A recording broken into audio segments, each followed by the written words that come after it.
Hello beautiful peoples, welcome back to my YouTube channel Sanvi vlogs. ಇವತ್ತು ನಿಮಗೆಲ್ಲ ನಮ್ಮಮ್ಮ ಮಾಡೋ ಸ್ಟೈಲ್ ಪುಳಿಯೋಗರೆ ಪೌಡರ್ನ ಯಾವ ರೀತಿ ಮಾಡೋದು ಅಂತ ಹೇಳ್ಕೊಡೋಣ ಅಂತ ಇದ್ದೀನಿ. So without any further do let's get started in to the video. ನಾವಿಲ್ಲಿ 1 kg ಪುಳಿಯೋಗರೆ ಪೌಡರ್ ಆಗೋಷ್ಟು ಐಟಮ್ಸ್ಗಳನ್ನ ಇಟ್ಕೊಂಡಿದ್ದೀವಿ. ಕಂಪ್ಲೀಟ್ ಮೆಜರ್ಮೆಂಟ್ಸ್ ಎಲ್ಲ ನಾನು ನಿಮಗೆ ಡಿಸ್ಕ್ರಿಪ್ಷನ್ ಬಾಕ್ಸಲ್ಲಿ ಆ್ಯಡ್ ಮಾಡಿರ್ತೀನಿ, ಬೇಕಂದ್ರೆ ಒಂದ್ಸಲ ಹೋಗಿ ಚೆಕ್ ಮಾಡಿ. ಹಾಗೆ ವರಮಹಾಲಕ್ಷ್ಮಿ ಹಬ್ಬ ಕೂಡ ಬರ್ತಾ ಇದೆ. ನೈವೇದ್ಯಕ್ಕೆ ಇಡೋದಕ್ಕೆ ಅಂತ ಇಷ್ಟು ಪ್ರಮಾಣದಲ್ಲಿ ಪುಳಿಯೋಗರೆ ಪೌಡರ್ನ ಮಾಡ್ಕೋತಾ ಇದ್ದೀವಿ. ನೀವು ಇದನ್ನ ಆರಾಮಾಗಿ 2 ರಿಂದ 3 ತಿಂಗಳವರೆಗೂ ಸ್ಟೋರ್ ಮಾಡಿ ಇಟ್ಕೋಬಹುದು. ನಾವಿಲ್ಲಿ 1 kg ಪುಳಿಯೋಗರೆ ಪೌಡರ್ಗೆ ಆಗೋಷ್ಟು ಐಟಮ್ಸ್ಗಳನ್ನ ಇಟ್ಕೊಂಡಿದೀವಿ. ನೀವು ಬೇಕಾದ್ರೆ ಕಡಿಮೆ ಪ್ರಮಾಣದಲ್ಲಿ ತಗೋಬಹುದು. ತುಂಬಾನೇ ಟೇಸ್ಟಿಯಾಗಿರುತ್ತೆ ಆ್ಯಂಡ್ ನೀವು ಕೂಡ ಟ್ರೈ ಮಾಡಲೇಬೇಕು. ಟ್ರೈ ಮಾಡಿದ್ರೆ ಕಮೆಂಟ್ ಸೆಕ್ಷನಲ್ಲಿ ತಿಳಿಸೋದನ್ನ ಮರಿಬೇಡಿ. ಸೊ ಮೊದಲಿಗೆ ಇಲ್ಲಿ ಅಮ್ಮ ಧನಿಯಾನ ಹುರ್ಕೊತಾ ಇದ್ದಾರೆ. ಇದು ಚೆನ್ನಾಗಿ ಘಮ ಬರಬೇಕು, ಅಲ್ಲಿವರೆಗೂ ಹುರ್ಕೋಬೇಕು. ಜಾಸ್ತಿ ಐ ಫ್ಲೇಮಲ್ಲಿ ಇಟ್ಕೋಬೇಡಿ, ಲೋ ಫ್ಲೇಮಲ್ಲಿ ಇಟ್ಕೊಂಡು ಚೆನ್ನಾಗಿ ಹುರ್ಕೊಳ್ಳಿ. ಐ ಫ್ಲೇಮಲ್ಲಿ ಇಟ್ಟರೆ ಸೀದೋಗೋ ಚಾನ್ಸಸ್ ಇರುತ್ತೆ. ಅದಕ್ಕೆ ಧನಿಯಾ ಒಂದನ್ನು ಬಿಟ್ಟು ಇನ್ನೆಲ್ಲದಕ್ಕೂ ಕೂಡ ನೀವು ಆರಾಮಾಗಿ 1 ಟೇಬಲ್ ಸ್ಪೂನ್ ಆಯಿಲ್ನ ಹಾಕಿ ಚೆನ್ನಾಗಿ ಫ್ರೈ ಮಾಡಿ ಎತ್ತಿಟ್ಕೋಬೋದು. ಧನಿಯಾಗೆ ಆಯಿಲ್ ಏನು ಹಾಕುವಂಥ ನೆಸಸರಿ ಏನಿರಲ್ಲ, ಚೆನ್ನಾಗಿ ಫೈನ್ ಪೌಡರ್ ಆಗುತ್ತೆ. ಆ್ಯಂಡ್ ಈ ಥರ ಒಂದು ದೊಡ್ಡ ಪಾತ್ರೆಯಲ್ಲಿ ಇಟ್ಕೊಳ್ಳಿ. ಯಾಕಂತ ಅಂದರೆ ಚೆನ್ನಾಗಿ ಆರಿದ ನಂತರ ನಾವೆಲ್ಲನೂ ಪೌಡರ್ ಮಾಡ್ಕೋಬೇಕಾಗುತ್ತೆ. ಕಡಲೆಬೇಳೆನ ಡ್ರೈ ರೋಸ್ಟ್ ಕೂಡ ಮಾಡ್ಕೋಬೋದು ಅಥವಾ ಆಯಿಲ್ ಹಾಕಿ ಕೂಡ ರೋಸ್ಟ್ ಮಾಡ್ಕೋಬೋದು. ಬಟ್ ಆಯಿಲ್ ಹಾಕಿದ್ರೆ ಚೆನ್ನಾಗಿರುತ್ತೆ, ನೀವು ತುಂಬ ದಿನ ಕೂಡ ಸ್ಟೋರ್ ಮಾಡಿ ಇಟ್ಕೊಬೋದು.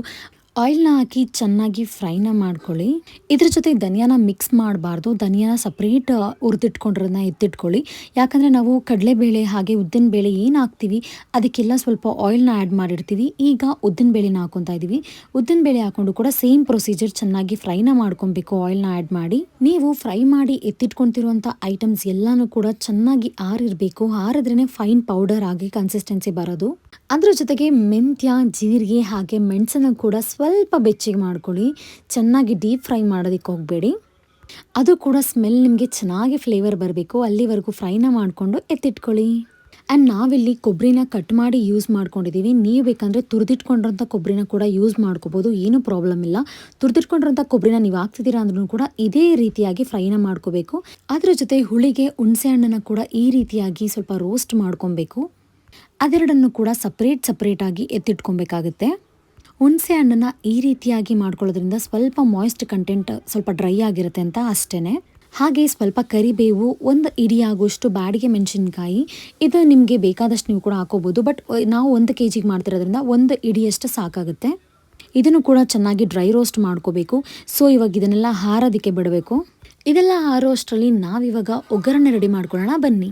ಒಂದು ಪ್ಯಾನಲ್ಲಿ ಎಣ್ಣೆ ಹಾಕಿ, ಎಣ್ಣೆ ಕಾದ ನಂತರ ಸಾಸಿವೆನ ಆ್ಯಡ್ ಮಾಡಬೇಕು. ನೆಕ್ಸ್ಟ್ ನಾವಿವಾಗ ಕರಿಬೇವನ್ನ ಆ್ಯಡ್ ಮಾಡ್ಕೊತಿದ್ದೀವಿ. ಕರಿಬೇವು ಜೊತೆಗೆ ಸ್ವಲ್ಪ ಕಡಲೆಬೇಳೆ ಹಾಗೆ ಉದ್ದಿನಬೇಳೆನ ಕೂಡ ಆ್ಯಡ್ ಮಾಡಿಕೊಂಡು ಚೆನ್ನಾಗಿ ಫ್ರೈ ಮಾಡ್ಕೋಬೇಕು. ಡೀಪ್ ಫ್ರೈ ಎಲ್ಲ ಮಾಡ್ಕೋಬೇಡಿ, ಸ್ವಲ್ಪ ಮೀಡಿಯಮ್ ಫ್ರೈ ಆದರೆ ಸಾಕು. ಇಲ್ಲ ಅಂತಂದರೆ ಸೀದೋಗ್ಬಿಡುತ್ತೆ. ನೆಕ್ಸ್ಟ್ ನಿಮ್ಗೆ ಎಷ್ಟು ಬೇಕಾಗುತ್ತೋ ಅಷ್ಟು ಕಡಲೆಕಾಯಿ ಬೀಜನ ಆ್ಯಡ್ ಮಾಡ್ಕೋಬೋದು.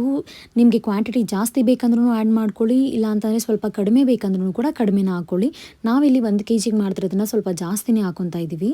ಅದ್ರ ಜೊತೆಗೆ ನಾವಿವಾಗ ಎಳ್ಳನ್ನು ಹಾಕೊತಾ ಇದ್ದೀವಿ. ಕೆಲವೊಬ್ರು ಏನು ಮಾಡ್ತಾರೆ, ಪೌಡರ್ನ ಮಾಡಿ ಎಳ್ಳನ್ನು ಹಾಕೊತಾರೆ, ಅದು ಅಷ್ಟು ಟೇಸ್ಟ್ ಬರಲ್ಲ. ಈ ರೀತಿಯಾಗಿ ನೀವು ಒಗ್ಗರಣೆಗೆ ಎಳ್ಳನ್ನು ಹಾಕಿದ್ರೆ ತುಂಬಾ ಚೆನ್ನಾಗಿರುತ್ತೆ ಫ್ಲೇವರ್, ತಿನ್ನೋದಕ್ಕೂ ಕೂಡ. ಈಗ ಎಣ್ಣೆ ಸ್ವಲ್ಪ ಬಿಸಿಯಾಗಿದ್ದಾಗಲೇ ಸ್ವಲ್ಪ ಅರಿಶಿನ ಹಾಗೆ ಚಿಲ್ಲಿ ಪೌಡರ್ ಹಾಗೆ ಇಂಗನ್ನು ಕೂಡ ಆ್ಯಡ್ ಮಾಡಿಕೊಂಡು ಚೆನ್ನಾಗಿ ಮಿಕ್ಸ್ ಮಾಡಿ ಬಿಟ್ಕೊಳ್ಳಿ. ಇದು ಆರಿದ ನಂತರ ನಾವು ಪೌಡರ್ ಮಾಡ್ಕೊಂಡಿರೋಂಥದ್ದು ಪೌಡರಲ್ಲಿ ಎಲ್ಲನೂ ಚೆನ್ನಾಗಿ ಮಿಕ್ಸ್ ಮಾಡ್ಕೋಬೇಕಾಗುತ್ತೆ. ಸೊ ಇವಾಗ ಕ್ಲೀನಾಗಿ ಎಲ್ಲನೂ ಫೈನ್ ಪೌಡರ್ನ ಮಾಡ್ಕೊಳ್ಳೋಣ. ಸಪ್ರೇಟ್ ಇಟ್ಕೊಂಡು ಸ್ವಲ್ಪ ಪೌಡರ್ನ ಮಾಡ್ಕೋಬೇಕಾಗುತ್ತೆ. ನೀವು ಧನಿಯಾ ಹಾಗೆ ಬ್ಯಾಡಗೆ ಮೆಣಸಿನ್ಕಾಯಿ, ಹುಣಸೆ ಹಣ್ಣು ಹಾಗೆ ಕೊಬ್ಬರಿನ ಸಪ್ರೇಟ್ ಪೌಡರ್ ಮಾಡ್ಕೊಬೇಕು. ಪೌಡರ್ ಮಾಡಿ ನಂತರ ಎಲ್ಲನೂ ಒಟ್ಟಿಗೆ ಆ್ಯಡ್ ಮಾಡಿಕೊಂಡು ಚೆನ್ನಾಗಿ ಒಂದು ಗುಡ್ ಮಿಕ್ಸ್ನ ಕೊಡಬೇಕು. ಗ್ರೈಂಡ್ ಮಾಡುವಾಗಲೇ ಘಮ ಫ್ಲೇವರ್ಗೆ ಈಗಲೇ ತಿನ್ಬೇಕಂತ ಅನ್ನಿಸ್ತಾ ಇತ್ತು. ಆದರೆ ಏನು ಮಾಡೋದು, ದೇವರಿಗೆ ನೈವೇದ್ಯಕ್ಕೆ ಎತ್ತಿಟ್ಟ ನಂತರ ನಾವು ಯೂಸ್ ಮಾಡ್ಕೊತೀವಿ. ಈ ಥರ ಮನೇಲಿ ಮಾಡ್ಕೊಳ್ಳೋದಕ್ಕೆ ಒಂದು ಸ್ವಲ್ಪ ಟೈಮ್ ಹಿಡಿಬೋದು, ಬಟ್ ಆದರೆ ತುಂಬಾ ಚೆನ್ನಾಗಿರುತ್ತೆ. ಆ್ಯಂಡ್ ನಾವು ಮಾಡಿ ತಿಂತಾ ಇರೋದು ಅನ್ನೋದೊಂದು ಸ್ಯಾಟಿಸ್ಫ್ಯಾಕ್ಷನ್ ಇರುತ್ತೆ. ಯಾರಿಗೆಲ್ಲ ಪುಳಿಯೋಗರೆ ತುಂಬಾ ಇಷ್ಟ ಆಗುತ್ತೆ, ಈ ರೀತಿ ಮಾಡಿ ತಿನ್ನೋದ್ರಿಂದ ತುಂಬಾ ಚೆನ್ನಾಗಿರುತ್ತೆ. ಸೊ ಟ್ರೈ ಮಾಡ್ತೀರಾ ಅಲ್ವಾ? ಈ ವಿಡಿಯೋ ಇಷ್ಟ ಆದರೆ ನಿಮ್ಮ ಫ್ರೆಂಡ್ಸ್ ಹಾಗೆ ಫ್ಯಾಮಿಲಿ ಜೊತೆ ಶೇರ್ ಮಾಡ್ಕೊಳ್ಳೋದನ್ನ ಮರಿಬೇಡಿ.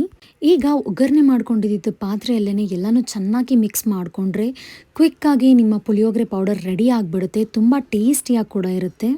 ಲಾಸ್ಟಲ್ಲಿ ಉಪ್ಪನ್ನ ಹಾಕಿ ಚೆನ್ನಾಗಿ ಮಿಕ್ಸ್ ಮಾಡ್ಕೊಳ್ಳಿ. ಕೈಯಲ್ಲಿ ಮಿಕ್ಸ್ ಮಾಡ್ಕೊಂಡ್ರೆ ತುಂಬ ಟೇಸ್ಟ್. ಅಮ್ಮನ ಕೈ ರುಚಿಯಲ್ಲಿ ತಿನ್ನೋದು ಸ್ವರ್ಗ. ಸೊ ಈ ವಿಡಿಯೋ ನಿಮಗೆಲ್ಲ ಇಷ್ಟ ಆಯಿತು ಅಂತ ಅನ್ಕೊತೀನಿ. ಇಷ್ಟ ಆದರೆ ಏನು ಮಾಡಬೇಕು ಅಂತ ಗೊತ್ತಲ್ಲ, please don't forget to like, share and subscribe to my YouTube channel. Thank you so much for watching guys. See you guys all in the next video. Until then, bye bye.